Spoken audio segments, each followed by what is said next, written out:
Good morning and welcome to Newsfirst Prime Time Sunrise. A very good morning and welcome to this Monday morning's edition of Prime Time Sunrise. I'm Arundhati Mudarnayaka. Let's start off with a look at the stories making headlines this morning. The 2014 advanced level examinations to commence tomorrow. The suspects arrested in connection with the abduction of Yasin Lankanath remanded. Over 1 million persons in 6 provinces affected by the drought. At least 367 people killed by a magnitude 6.1 earthquake in China. And now for the stories in detail. The Department of Examinations says that all preparations are made for the GCE Advanced Level Examination that will commence tomorrow. The Commissioner General of Examinations MNG Pushpakumar said the exam will continue until the 29th of August. 296,313 candidates are to sit for the GCE Advanced Level Examination that is scheduled to be held at 2,120 examination centres, including 9 Nativ and Derf Islands.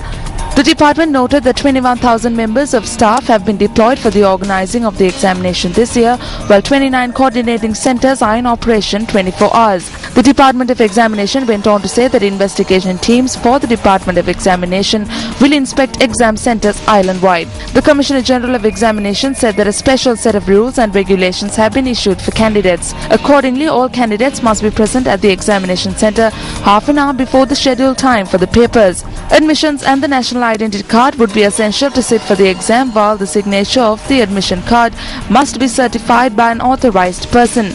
Commissioner General of Examinations instructs candidates to properly study their individual timetables and attend the exam. Carrying equipment such as mobile phones, Tipex will not be allowed. The Commissioner General of Examinations further noted that outsiders will not be allowed inside exam halls, while renovation of buildings, organising functions, meetings and sport events will not be allowed near examination centres. Complaints of the use of loudspeakers near exam centres can be lodged via the phone number 1911. The Commissioner General of Examinations noted that any complaints with regard to the exam can be made to the examination coordinating centres via the phone numbers 0112 784208 or 0112 784537.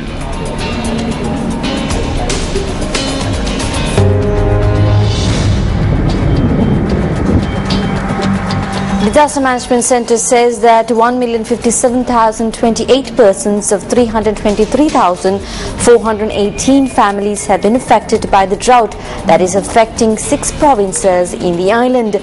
The droughted provinces are North Central, Ur, Eastern, Northern, Southern and Northwestern provinces. Disaster Management Centre said that a majority of those affected are reported from the Kurunegala district, with the number standing at 731,125. 147,439 persons are affected in the Pulanarwa district, while 117,540 persons are affected in the Batiklo district. The Disaster Management Centre noted that 158,193 persons from the Munarwagala district are affected by the drought. Meanwhile, Director General of Irrigation Badra Kamaladasa said that water levels in 72 reservoirs have reduced to 15%. She added that issuing water from reservoirs for agriculture purposes has now become a problem. Meanwhile, Minister of Disaster Management Mahinda Amaravira said that there had been shortcomings in providing drinking water to areas affected by the drought. The minister added that lack of efficiency on the part of some officials had resulted in this. 90% of officers act with commitment, but there are few who lack efficiency. We have instructed all to act efficiently. We have received reports from certain areas that drinking water was not supplied adequately. We state responsibly that we have provided the necessary financial allocations for this purpose. We are aware of the lack of bowsers. We have instructed officials to rent bowsers if necessary in order to supply water to those affected.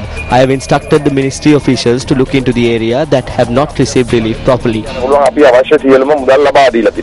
the Department of Agrarian Development says that 45,000 hectares of paddy field had been abandoned due to the drought. Commissioner General of the department Sunil Veerasinghe noted that over 10,000 hectares of cultivated paddy land have been affected by the drought. Meanwhile, Director General of Forest Conservation Anura Sathurasinghe noted that 250 hectares of forest land were destroyed due to wildfires.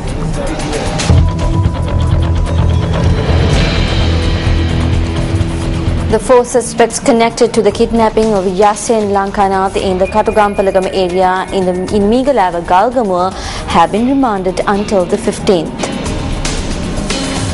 The suspects have been remanded after being produced before the Galgamur magistrate Ruwan Dhammika last evening. The suspects were produced before the magistrate by the officers of the CID. The CID located the child on the 1st of August after he was kidnapped on the 28th of July. Investigations revealed that the kidnapping was done to obtain a ransom.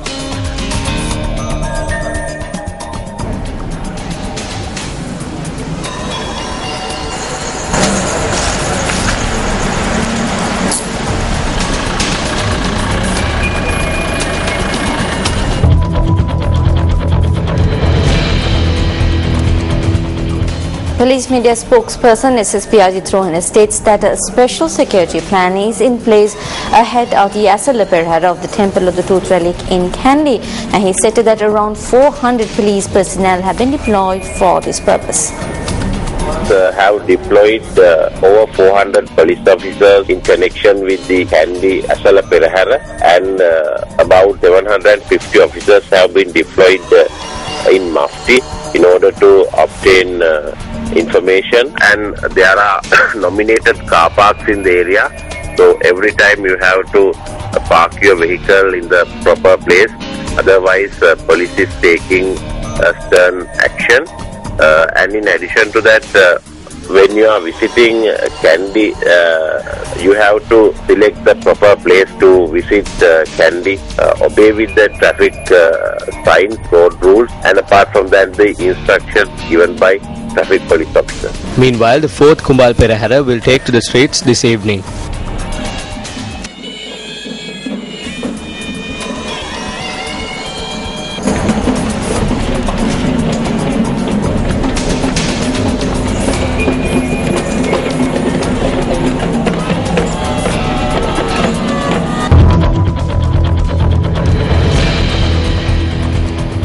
The police special task force officers arrested 2 suspects on charges of illegally transporting 5,000 kilograms of dusty from Gaul.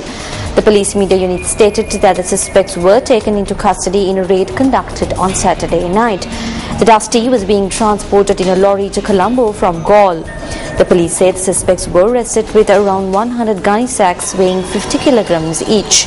The suspects are reported to be residents of Markola, Valigoda and Vallavaya.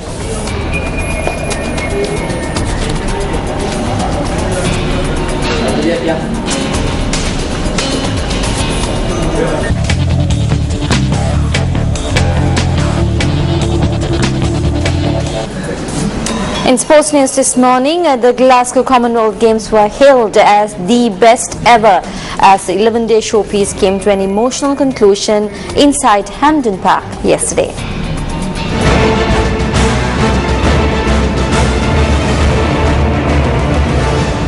Over the last 11 days, the city has rolled out the carpets to thousands of athletes, officials and visitors from 71 countries and hosted a fun-filled festival of sport and culture on a scale that the city has never seen before.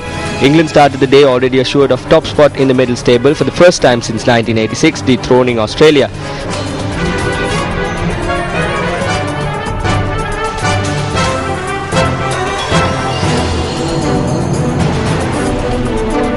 By the end of Sunday's action, with just 11 more titles to be decided, England had captured 174 medals, of which 58 were gold. Australia finished on a total of 137 with 49 gold.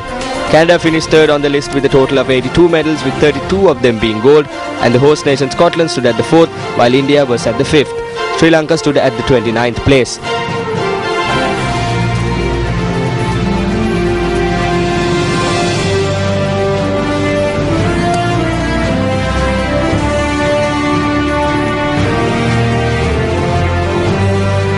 Mayor of the City of Gold Coast, Australia, handed over the Commonwealth Games Federation flag to Gold Coast 2018 Commonwealth Games Corporation Chairman during the closing ceremony of the 2014 Commonwealth Games at Hampden Park in Glasgow, Scotland.